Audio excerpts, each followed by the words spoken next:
Jaz moram reči, da smo se mi na to tekmo kar dobro pripravljali, dolgo časa spremljali in smo se zelo močno zavedali, kako nevarno lahko igra Rudar, kako močne igralce ima v fazi napada, in nam je prva naloga bila, da to probamo zapreti in z eno dobro organizirano obrambo preprečimo te nevarnosti, hkrati pa da izkoristimo našo hitrost in naše hitre prehode v napad, da bi ogrožali njihova vrata. K sreči smo dali 2 zadetka, morda dokaj srečno, in nam je potem omogočilo, da ta faza obrambe, da se na njo nekako skoncentriramo, in mislim, da smo do konca tekme te stvari dobro nadzirali in pripeljali dokaj mirno tekmo do konca.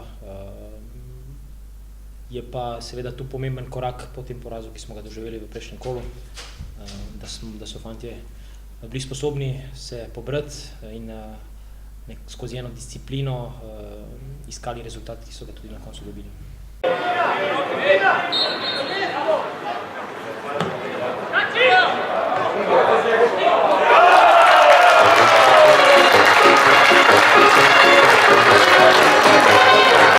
No, vsekakor smo se lovili, pa nas je pet igralcev je manjkalo, ki so ponavadi standardni, in seveda sama organizacija v igri in te avtomatizmi v obrambi, nekaj časa to traja, da se spet ujamemo.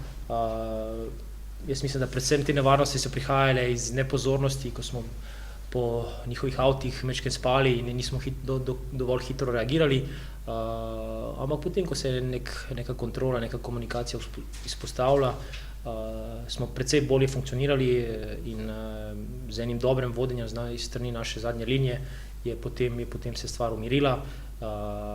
In moram reči, da ko je bil Rudar v prejšnjih kolih zelo nevaren, prav vsako tekmo, in smo dosegali veliko zadetkov, smo, mislim, da danes dosti uspešno parirali temu.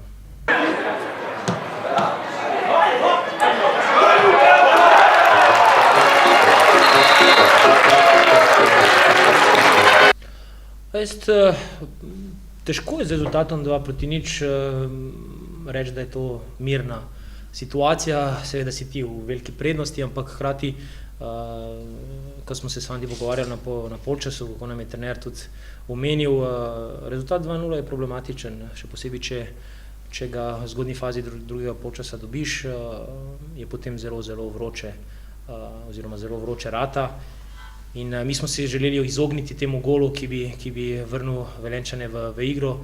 K naši sreči se seveda to ni zgodilo in smo potem v zadnjih minutah tudi imeli neke priložnosti, da bi se še majčkeno oddaljili in dokončno osvojili te 3 pike. Ampak mislim, da do konca tekme ni bilo velikih problemov. Ko enkrat prideš mimo te 70-75 minute, pol je situacija že majčkeno boljša. Vedno smo skupaj premikali meje. Upam, da ne bomo zgodbo zdaj obrnili, pa doma zmagovali, pa odzoni majčkeno popuščali. Jaz sem prepričan, da tako kot so danes pokazali, da je bil ponos ranjen, pa da so bili sposobni se pobrati in zopet prikazati to neko značilno igro. Mislim, da nam ta tekma v Celju lepo pride, zopet bomo popolnili majčkeno kader, zopet bodo vsi na voljo, kakor so pa danes ti igralci danes pokazali ogromno, in je zelo pozitivna konkurenca trenutno v ekipi in nam omogoča, da tudi takrat, ko nam kakšna tekma ne steče, naslednja že nove moči, sveža energija, in tako smo danes tudi nastopali in vzeli vse 3 pike. Bliža se konec prvenstva, ampak je še ogromno tekem. Zavedamo se, da je vsak korak pomemben v našem razvoju, ne samo točkovno, ampak tudi v samem psihološki pripravi, da nabiramo izkušnje z našimi mladimi fanti, da vsak dan postanejo majčkeno bolj tekmovalni, in ta pritisk, ki ga trenutno zdaj čutijo nekega rezultata, čeprav ga mi ne ustvarjamo, ampak seveda oni si želijo čim več doseči, jih žene naprej, in to so jim dragocene izkušnje za nadaljevanje kariere. Najlepša hvala.